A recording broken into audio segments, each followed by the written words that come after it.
ರೈತರ ಸಲುವಾಗಿ ಏನೋ ಪರಿ ಮಿಡಿತಾ ಇರ್ತಾರೆ. ಒಂದೇನೋ ರಾಜಕೀಯ ಸಾಹಸ ಮಾಡ್ಲಿಕ್ಕೆ ಹಚ್ಚಿದ್ದಾರೆ. ರಾಜಕೀಯಕ್ಕೆ ಬರಬಾರ್ದು ಅಂತ ಹೇಳೋದಿಲ್ಲ ಇಲ್ಲಿ. ಯಾಕೆ ಬರಬೇಕಿಲ್ಲ, ಹೊಸ ಮುಖಗಳು, ಹೊಸ ಹೋರಾಟಗಾರ ರಾಜಕೀಯಕ್ಕೆ ಬರಬೇಕು. ರಾಜಕೀಯ ಅಸ್ಪೃಶ್ಯ ಅಲ್ಲ. ಭಾಳ ಜನ ಒಂದು ವಾದ ಮಾಡ್ತಾರಪ್ಪ ಅಂದ್ರೆ ರಾಜಕೀಯಕ್ಕೆ ಹೋಗಬಾರ್ದು. ಯಾಕೆ ಹೋಗಬಾರ್ದು? ರಾಜಕೀಯ ಯಾಕೆ ಪರಿವರ್ತನೆ ಮಾಡಬಾರ್ದು?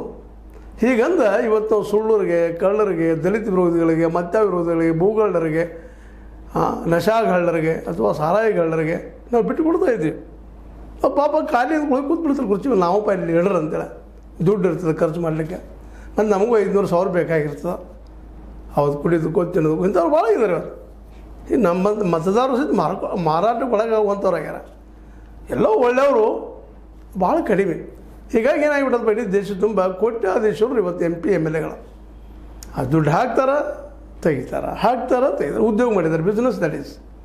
ಹೀಗಾಗಿ ಎಲ್ಲ ರಾಜಕೀಯ ಕೆಟ್ಟ ಅನ್ನೋಂಥ ವಾತಾವರಣ. ಅದು ರಾಜಕೀಯ ಕೆಟ್ಟಲ್ಲ. ನನ್ನ ಅಭಿಪ್ರಾಯದಲ್ಲಂತೂ ರಾಜಕೀಯ ಒಂದು ಪವಿತ್ರವಾದ ಕಾರ್ಯ. ಅದು ಅನಿವಾರ್ಯ. ಅಧಿಕಾರಕ್ಕೆ ಹಿಡಿಬೇಕಾಗ್ತದೆ, ಹೋಗ್ಬೇಕಾಗ್ತದೆ.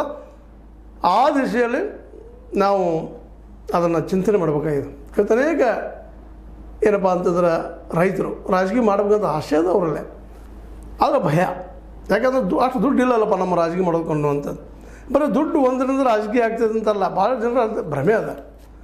ಯಾಕಂತಂದ್ರೆ ನಾವು ಜನರಿಗೆ ಮೊದಲು ನಂಬಿಸ್ಬೇಕಾಗ್ತದೆ. ಅದರರ್ಥ ನಾವು ಪ್ರಾಮಾಣಿಕರಿರಬೇಕಾಗ್ತದೆ. ಜನರ ಮನೆಗೆ ಹೋಗ್ಬೇಕಾಗ್ತದೆ. ಭಾಳ ಕಷ್ಟಕ್ಕೆ